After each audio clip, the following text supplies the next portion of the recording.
Hello everyone, कैसे हो आप सभी। देखो इतनी ज़्यादा धुंध होती है ना, विहान को सुबह स्कूल छोड़ के आना होता है तो बाइक पे ना इतनी ज़्यादा ठंड लगती है। विहान भी बोलता है मेरे को, मम्मी मुझे बहुत ठंड लग रही है, बट मैं क्या करूँ, मेरे पास कोई कार तो है नहीं कि कार में तो देखो बच्चे को ठंड नहीं लगती या फोर व्हीलर में, बट टू व्हीलर में बाइक पे तो खुले बाइक में तो देखो ठंड लगती ही है। तो यहाँ मम्मी ने मंगवाया था दूध का पैकेट, क्योंकि कल दूध वाले भैया का टाइमिंग गड़बड़ हो गई थी, वो आके चले गए, पता नहीं चला उन्होंने, फिर पता चला वो 5:30 बजे आया करेंगे। तो मैंने एक पैकेट, पता नहीं कुछ अजीब सा था, दाल चावल नाम से कुछ ऐसे ही था स्नैक, तो मैंने सोचा चलो ट्राई करके देखेंगे, 10 रुपये का वो ले लिया था मैंने। उसके बाद मैं आ गई थी घर पे आने के बाद मैंने कहा चलो फटाफट मैं रोटी बनाती हूँ, मम्मी को खाना देना है, क्योंकि फिर मम्मी की दवाइयों का टाइम हो जाएगा, उनका भी देख रेख मुझे पूरी अच्छे से करनी है। और मम्मी की कंडीशन के बारे में आप लोग पूछ रहे हो कि मम्मी की हालत कैसी है, तो मैं बता देती हूँ। मेरी मम्मी की पाँव की हड्डी टूटी हुई है, और ये छोटी बात नहीं होती है, आप समझ सकते हो, पाँव की हड्डी में फ्रैक्चर, तो उनके फ्रैक्चर हो गया है पाँव में, जिसकी वजह से ना वो चल सकती हैं, वो बस थोड़ा सा बहुत जो होता नहीं कि थोड़ा बहुत एक मतलब ऐसे ही जैसे बाथरूम वॉशरूम के लिए चली जाते हैं बाथरूम में, बाकी उनको वैसे बेड रेस्ट पर ही है अभी। जितना वो आराम करेंगी उतनी जल्दी उनकी हड्डी जुड़ेगी और फिर वो ठीक हो जाएंगी। इसीलिए देखो अभी मेरे को अपनी मम्मी की पूरी अच्छे से जिम्मेदारी लेकर उनको ठीक करना है अभी, और अपने बच्चे पे भी ध्यान देना है, तो उनको जितना हो सके, क्योंकि देखो अगर मैं टाइम पे कोई चीज़ नहीं करती तो मेरी मम्मी रसोई में घुसने की कोशिश करती हैं फिर, और मैं नहीं चाहती कि वो रसोई में जाएं, क्योंकि वो जाएंगी रसोई में तो उनका पाँव खराब ना हो। इसीलिए मैं क्या करती हूँ, उनको बिल्कुल भी रसोई में घुसने तक नहीं देती हूँ। कभी कभार ऐसा हाँ हो जाता है कि मैं नहीं होती हूँ बाहर, विहान को स्कूल छोड़ने गई हूँ या कुछ हो, तो मम्मी सोचती है कि मैं कुछ काम कर लूँ, लेकिन मैं नहीं करने देती हूँ। जैसे मैं सब्जी बना के गई थी और विहान को स्कूल छोड़ने चली गई, मेरे को था कि आके मैं रोटी बनाऊंगी, पीछे से मम्मी ने आटा गूंद रखा था, तो मम्मी ने सोचती हैं कि मैं हेल्प करूं, लेकिन मैं फिर भी स्ट्रिक्ट होके मम्मी को मना कर देती हूँ कि मम्मी बिल्कुल नहीं करना है आपको कुछ भी काम, आप आराम करो, अपना शरीर देखो, हेल्थ इज़ वेल्थ, स्वास्थ्य ही जीवन है। अगर आपका स्वास्थ्य ही ख़राब हो गया तो देखो सब कुछ गया। तो इसीलिए देखो यहाँ पे मैंने रोटियाँ बना दी थी, अपने लिए भी बना दी थी और मम्मा के लिए भी बनाई थी। तो मैंने हमारे लिए आलू मटर की सब्ज़ी बनाई थी, मम्मी के लिए मैंने घिया की सब्ज़ी बना दी थी, क्योंकि घिया 2 टाइम की बना दी थी मम्मी, अभी भी खा लेंगे, फिर दिन में उनका मन होगा तो वैसे भी खा लेंगे। दही मना कर रहे थे मम्मी, मैं ला रही थी दुकान से तो बोलते नहीं ठंडी होती है दही, और मेरी चोट लगी हुई है मेरे पाँव में, तो मेरे को गर्म ही चीज़ें खानी है। तो फिर मैंने कहा चलो ठीक है, फिर आप एक काम करना, अभी खाना खा लो, फिर घंटे 2 घंटे का गैप दे के फिर आप अच्छे से दूध पी लेना।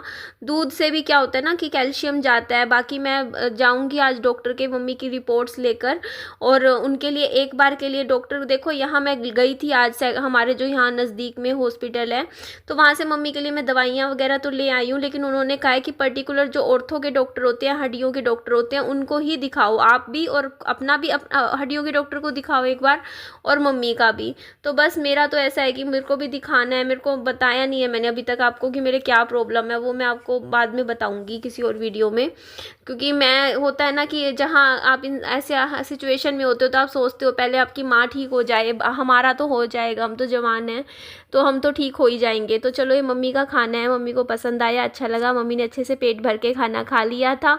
उसके बाद मैं ये देखो आ गई हूँ मैं हॉस्पिटल में। तो यहाँ हॉस्पिटल में मैंने पर्चियाँ कटवाई, पर्चियाँ कटवाने के बाद फिर मैंने नंबर अपना वेट किया, वेटिंग करने के बाद मैंने फिर विहान के लिए भी पर्ची कटवा दी थी, मम्मी के लिए भी और अपने लिए भी, क्योंकि विहान के लिए मुझे आयरन की दवाई लेनी थी, और अपने लिए मेरे को वो इशू था, क्या बोलते हैं, मेरे को कुछ कुछ लगी हुई है, मेरे चोटें लगी थी, याद होगा मेरा एक्सीडेंट हुआ था, तो उसी की वजह से कुछ प्रॉब्लम आई है मेरे पाँव में, तो वो मैं चलो आपको किसी और वीडियो में बताऊँगी। तो ये मेरी मम्मी की दवाई है जो मैं लेकर आई हूँ, इसमें मैं आपको बता देती हूँ, ये तो दर्द की है, अगर दर्द हो ना तो ये दर्द की है दवाई।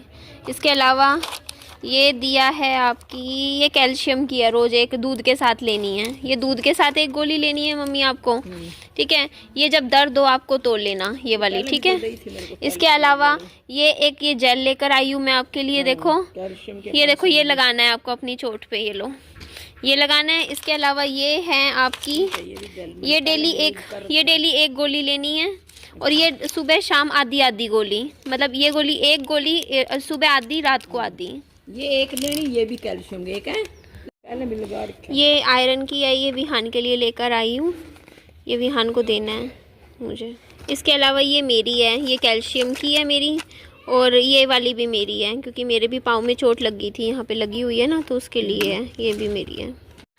तो विहान के लिए मैंने ना रोटी रख रखी थी, मतलब बना के पहले ही रख लेती हूँ खाना, उसके बाद विहान को स्कूल से लेकर आई थी, तो बस ऐसे ही मेरे चक्कर लगते रहते हैं। और ये देखो जी, ये मैं दिखा रही थी, ये था ये दाल चावल खीले हैं ये, बट ये अच्छा लगा, मुझे भी बड़ा अच्छा स्नैक लगा ये, चटपटा सा। चिप्स वगैरह से तो बेटर लगा, टाइम पास के लिए खा सकते हैं, अच्छा लगा।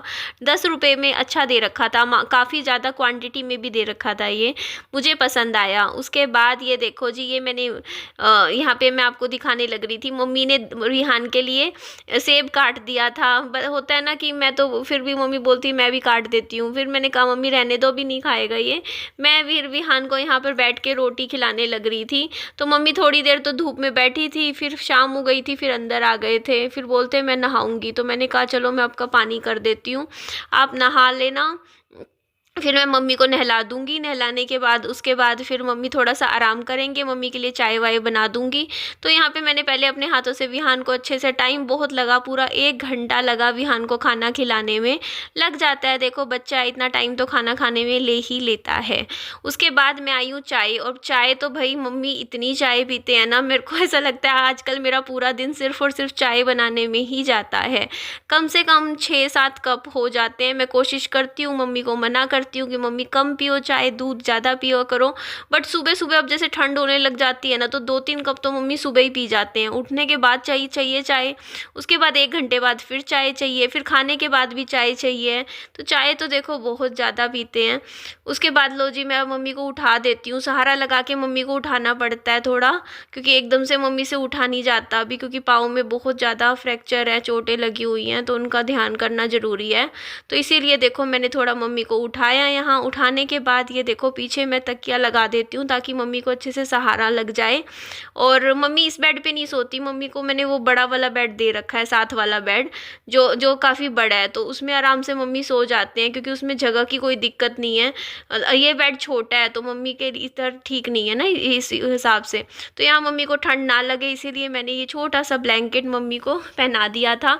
उसके बाद मैं मम्मी से पूछ रही थी कि चाय के साथ आपको कुछ चाहिए, कुछ बिस्किट विस्किट कुछ भी ऐसे खाने में, तो मम्मी ने मना कर दिया। मैंने कहा कुछ लेना हो तो आप बताओ, तो मम्मी बोलते नहीं बस मुझे सिंपल चाय दे दे, मुझे नहाने के बाद ठंड लग रही है। तो मैंने कहा ठीक है मम्मा, आप अच्छे से चाय पियो। और अभी देखो सर्दी का टाइम है, ठंड का समय है, तो मम्मी के लिए कुछ वुलन के कपड़ों का भी मुझे इंतज़ाम करना पड़ेगा, क्योंकि अब ये गर्मियों के कपड़े नहीं चलेंगे मम्मी को, क्योंकि शरीर भी देखो ऐसा है ना, बुढ़ापे के शरीर में चाहिए होता है इस उम्र में अब कि कुछ स्वेटर वगैरह, तो उसका भी मैं अरेंजमेंट करूँगी मम्मी के लिए कुछ वुलन का, ताकि मम्मी अच्छे से ठंड से बच सके। कुछ शॉल वगैरह उसका अरेंजमेंट करती हूँ। तो यहाँ पे देखिए उसके बाद मम्मी चाय पी रहे थे और वैसे इधर उधर की बातें करने लग रहे थे मेरे साथ, तो मैं भी बस मम्मी की बातें सुनने लग रही थी। विहान ट्यूशन पर गया हुआ था, मुझे ट्यूशन से लेकर भी आना है, तो चलो जी अभी आप लोगों से मैं फेस टू फेस मिलकर कुछ देर बातें कर लेती हूँ। तो एट प्रेजेंट मैं इस घर में आती हूँ, वरना तो कई महीने से ताला लगा हुआ था। अब जब भी मुझे वीडियो की एडिटिंग वगैरह का काम करना होता है तो मैं इस घर में आकर ही करती हूँ। और ये देखो जी लाइट आ गई, लाइट गई थी इसीलिए मैं पीछे की तरफ आई थी इधर वाले एरिया में आप लोगों से बात करने के लिए, क्योंकि अंधेरे में आपको फिर मेरा फेस ना दिखता, तो मैं इधर आ गई हूँ। क्या घर नहीं दिखाऊंगी, घर की हालत सफाई होने के बाद ही दिखाऊंगी मैं, अच्छे से सेट होने के बाद घर। अभी के लिए बस मैं यहाँ बैठ जाती हूँ। विहान भी लेट हो गया है, उसको ट्यूशन से लेकर आना है, 5-7 मिनट ऊपर हो गए हैं, बस जाऊंगी। बाकी अभी विहान की जो सेकंड ट्यूशन है उसकी छुट्टी है आज। 2 ट्यूशन लगा रखी है ना मैंने मेरे बेटे की, तो एक सेकंड ट्यूशन की 3 दिन की छुट्टी है, तो 15 को जाएगा आई थिंक, आज 12 है 13, 2-3 दिन की छुट्टी है। तो मैम शादी में गए हुए हैं, तो बस अभी पहली ट्यूशन पर है, तो बस सीधा वहाँ से उस ट्यूशन से विहान को अब सीधा मैं घर की तरफ ही लेकर आऊँगी। घर आएगा विहान, फिर कुछ खिला पिला दूँगी मेरे बेटे को। और मैं यही कह रही थी कि देखिए हमेशा सिचुएशन देखो एक जैसी नहीं रहती है, लाइफ में सुख दुख लगे रहते हैं। लाइफ में जब प्रॉब्लम्स आती है ना, दुख आते हैं, तो इंसान की सिचुएशन ऐसे हो जाता है, इंसान गुस्सा भी होता है, टेंशन में भी आता है, चीखता चिल्लाता भी है। लेकिन मेरे को जो समझ में आया है कि जब भी हमारी ज़िंदगी में कभी दुख पड़े, हम परेशान हो, तो हमें सब्र रखना चाहिए, पेशेंस रखनी चाहिए अपनी ज़िंदगी में। चुप रहना चाहिए, शांति से जितना आप उस चीज़ से निकलोगे ना बाहर उतना ही अच्छा है। ऑब्वियसली यार देखो, कोई भी इंसान हो बीमारी में चिड़चिड़ा हो जाता है।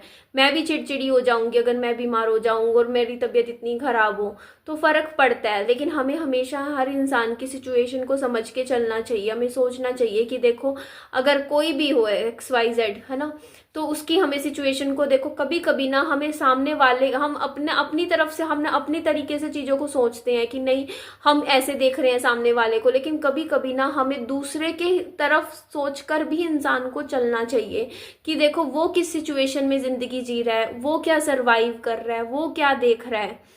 तो हर एक चीज़ ना देखकर समझकर हमें फिर जज करना चाहिए किसी भी इंसान को।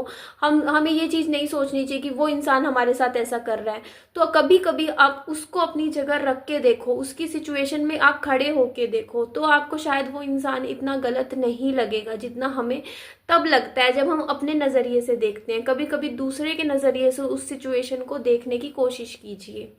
चलिए जी, विहान को लेकर आती हूँ मैं ट्यूशन से। अपना खूब सारा ध्यान रखिए। वीडियो अच्छी लगे तो लाइक कीजिएगा, चैनल को सब्सक्राइब भी कर दीजिएगा। Bye bye, take care.